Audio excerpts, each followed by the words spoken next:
Why did your Prophet Muhammad marry a 9-year-old girl? How can you call Islam the perfect religion when children were being married to a grown man? First of all, judging a 7th century marriage by using 21st century standards is totally unfair.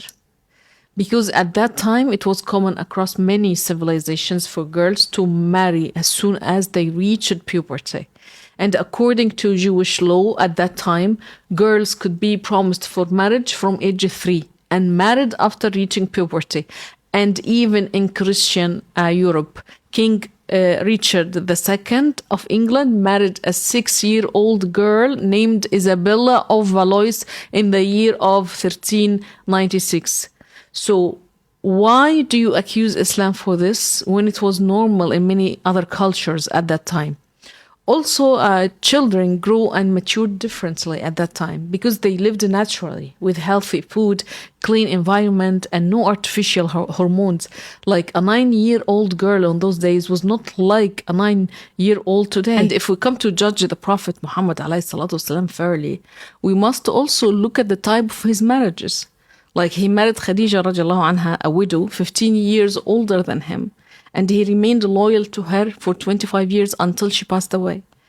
And after her death, most of his marriages were to widows or divorcees, and it was mainly to protect them or unite Muslim tribes. And Aisha radiallahu anha was the only young virgin the Prophet ﷺ did marry. And he did not marry her out of desire. He only married Aisha after receiving revelation in a dream, a command from Allah subhanahu wa ta'ala to marry her. And the dreams of the prophets are a form of divine command, not imagination or lust. It's always a revelation to the prophets about tasks that they got to do. So this marriage was completely based on a command, based on the plan and wisdom of Allah subhanahu wa ta'ala, not a personal desire. And you might be asking, what was the wisdom behind that command?